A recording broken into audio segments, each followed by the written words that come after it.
Thank you. I want to talk today about the management efforts going on within the Belize River Watershed, because within the past year and a half, there's been a consolidated effort of funding agencies that are taking interest in this binational watershed. And it is a very agriculturally based watershed too, so this is really all about farming. So begin looking at our mutual interests. Everybody's interested in maintaining good quality water for all the services rendered, for drinking, for livestock, for crop production, food processing, industry, and so on. So it's vital. And we also need to protect our critical watershed resources that provide the ecological services that keep society going.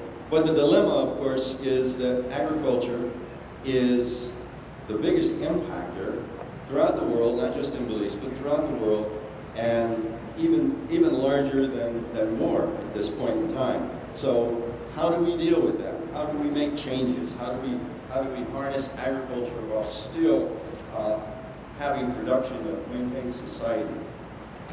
So the Belize River Watershed, as I mentioned, is a very agriculturally based system. It's part of the Mesoamerican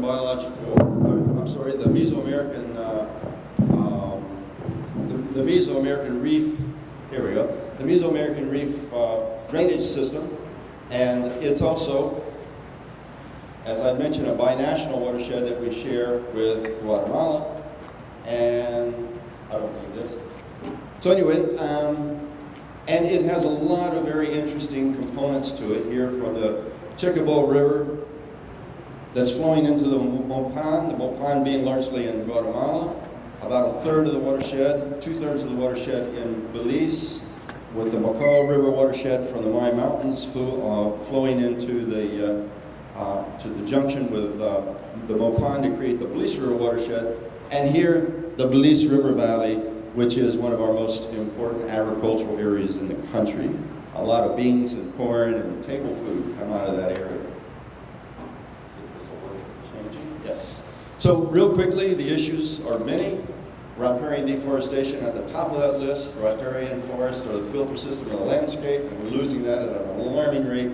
Wetland loss is also very important. Wetlands are the recharge zones for groundwaters. They absorb the stormwaters. They harbor a lot of biodiversity. Again, steep slope deforestation, excessive bank failure, in-stream gravel mining, not as active in the Belize River now as it used to be, but the deposits are still there. A lot of point source discharge of wastewaters, contamination of groundwaters, solid waste, pesticides, nutrient loading, lack of awareness among communities and stakeholders, very important, and lack of involvement. So those are some of the main issues here. And we just did a human impact map in 2018, and this is the results. Agriculture is definitely the primary driver here for deforestation of the riparian areas. And the Belize River Valley is the most critically impacted. Roughly 10% of the study area had thick riparian forests left, which were thick enough to actually provide all the services necessary. 58% of the reaches had thin riparian forest or were in early stage of vegetation succession, indicating they're recovering from damage. So you can see that there's an excessive amount of issues here. Bank failure sites were highly prevalent and associated with agriculture, so we had huge sloughs of bank area eventually being carried to the coastal zone. Livestock plays a very important part in that, in helping bank erosion happen, and also adding lots of nutrients to the area. And here are the sites of concern, from Banana Bank to Isabel Bank, being one of the areas that has the most bank failure. Here we see two different kind of impact categories: agriculture, non-agriculture. This indicates, this works. There we go. This indicates where a lot of agriculture is happening, but it's spreading down in this area. And of course, this is a big developing area for large-scale agriculture as well. These are other kinds of impacts, urban impacts. There's Belmopan right there, and some of these settlements there. But the big news is looking at where the bank failure happens, where there's been a lot of riparian clearing, and we see, oops, in front of myself here, we see the biggest bank failure concentration is right here between Big Falls and down to Bermudian Landing, actually a little bit above Big Falls. And that's an area where there's a lot of new agricultural development happening. In Spanish Lookout area, there's not as, it's considered low. Those are older farms, and I guess there's been some recovery happening there. But this is a satellite shot, Google Earth shot, showing that area around Spanish Lookout, and you can see how agriculture is clustered around the river itself, and you can see how thin those riparian zones are. Looking at a little more detail, you can see, for example, how this is all spiny bamboo here, very little trees. There's a few patches of trees here and there. But also what you see is a lot of wetland areas and streams. Here's a horseshoe estuary right here, a horseshoe lake. These are wetlands that have been basically plowed over. And you can see there's a lot of associated wetland loss in this area. There's a ground shot looking at a denuded wetland area with the fields on either side, fields and pastures. And this gives a little bit more of a contrast here where you see, for example, very thin riparian areas. There's some spiny bamboo regrowth, a few isolated trees compared to this other bank, which is a thick riparian zone. So you can kind of see the contrast there. And here's another one over here that shows something of the same thing. This farmer left a lot of area, but his neighbor right down the way plowed to the edge there. And so you can see there's a tremendous difference in the way that farmers approach laying out fields. So here's some of the results of excessive clearing. You can see the bank failure that's going on here, where huge slabs of land is actually sloughed off into the river. There's another undercut area here. It's all in the curve of the river.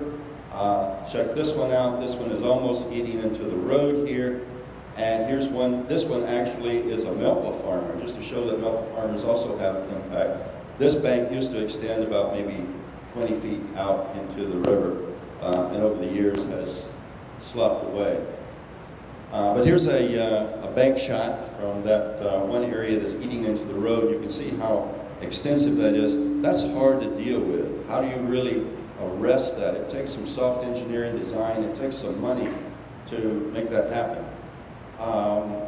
Water extraction, cattle on the bank. Again, those are water extraction is becoming more evident as we move into climate change issues. Farmers can't depend on the rain. They reach for river water, and that's happening more and more for larger and larger fields.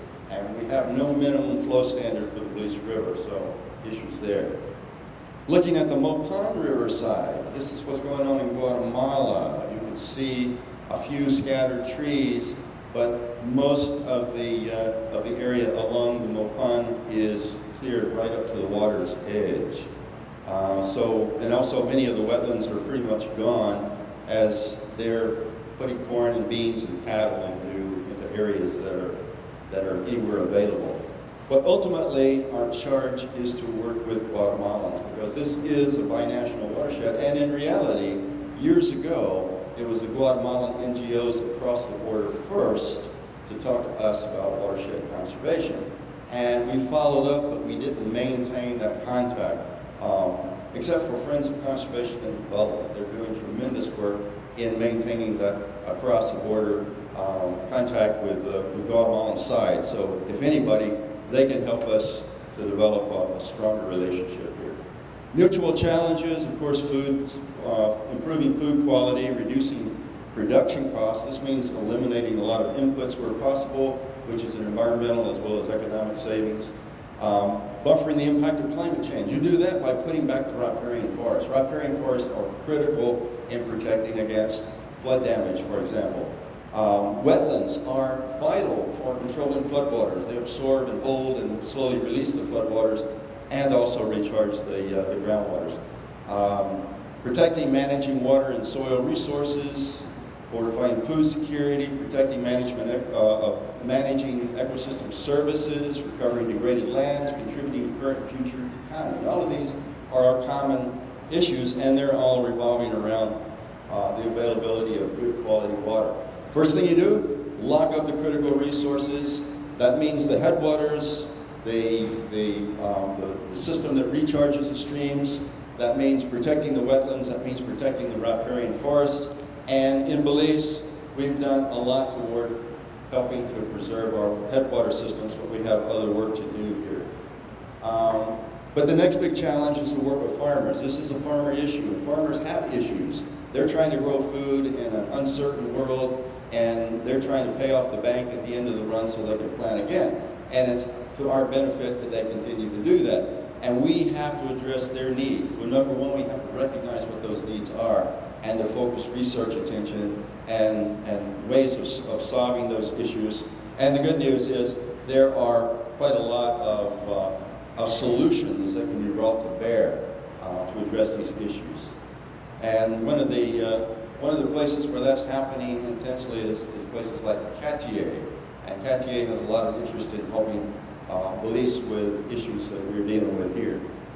The next thing that we can't forget is we've got to also include the urban areas, because there's a lot of urban, both wetland and riparian forest issues, a lot of drainage, a lot of opportunities for bioremediation and those kinds of technologies to be put into an urban setting and introduce those kinds of strategies to the population in general. We need good examples out there. But the good news is, this is a slide I was kind of rushing to get to. Look at all these organizations that are lining up here to get involved on the Guatemalan side. I don't know that much about what's really happening over there, but these organizations have been quite active and working with FCD as well on some projects. But in Belize, these are the government departments that are really stepping up and taking interest in the watershed itself, because they realize the issues that they're facing, and we do want to get more sustainable in agriculture if we intend to hang around. But also, we have quite a host of NGOs. Audubon is at the head there as Protected Areas Manager. Friends for Conservation and Development, of course, they're doing tremendous things. And there's other groups out there as well, but University of Belize is building a nice water quality lab that's going to change the way we do business here. ERI has been involved with Panthera, and then of course we have some key industries here. Belize Electrical Company, Bowen and Bowen, and the Belize Water Service are all vital industries for Belize, and they also have strong interest in this particular watershed because this is the source of the water they use for their various activities. But the good news too is here is a shopping list of folks from outside, institutions and organizations that are actively involved or getting ready to be involved in efforts here. Just running through this, Cartier has already funded the 2010 assessment, and they're eager. Right now they're working with pasture restoration, which is a very important part of this whole thing. WWF has funded the development of a management plan, for a draft management plan for the Belize River Watershed. Now that has to be socialized. We have to get the players throughout the watershed, particularly the farmers at the table, to help put the meat on the bone. The UNDP is concerned with a water management plan, which is something that's vital. That includes looking at watersheds. That also involves focusing on groundwater recharge areas, which we don't even know where they are right now, so we even have to map those out. And then GIZ is interested in water quality funding. They're looking at helping develop programs, provide training, and other kinds of components. Panthera is managing wildlife, particularly in the corridors, but then again, riparian forests are important corridors as well. And we have some universities that are getting involved. Appalachian State University, there's a graduate student coming in late May, and we're going to be, if our permit goes through, we're going to be sampling wadeable streams throughout the watershed to help put together a better list of macroinvertebrate indicators and dial in a integrated biological index that we can use to quantify the health of our systems. University of Minnesota has been involved around the world in different outreach efforts to engage watershed stakeholders, residents in active areas within watershed management. So they're looking to get involved. And also, the Taiwan Reforestation Association has taken a very active interest, because one of the key things that we want to integrate into upcoming projects on the ground is riparian restoration. And that means creating some tropical tree nurseries, maybe one at Central Farm, maybe under UB guidance, and then satellite out to some high schools who want to engage in that effort to get production on the ground in school systems. And of course, once you get a greenhouse on the ground, you can also sneak in some fruits and vegetables as well and bring in food security. So they're interested in helping us set that kind of system up with a good guidance manual and providing expertise for creating some successful production systems for trees. Then we can transplant into the riverside. And of course, when you're dealing with school systems, the first ones you want to take care of are those riparian areas very close to the schools, so kids can watch trees grow up. We want kids to plant trees and watch those trees grow up. We want them to show off those trees to their grandchildren someday. And that's how we want to really integrate youth into this process. So anyway, there's a lot of potential here. There's a lot of opportunities for collaboration. Different organizations are looking at different pieces of the pie, but I think now we need to come to the table and see how we're going to coordinate our activities. And I think with that kind of effort, we're going to go a long way, and everything we develop that's successful in the Belize River Watershed can be transplanted to other systems too. So it's not just about the Belize River, which of course is a critical watershed because we all drink from the Belize River. I think that's the end of my clicking power here, but I think my next slide was, let me see if we have a freeze. My next slide may have been a wrap-up slide. It was. Okay. Thank you.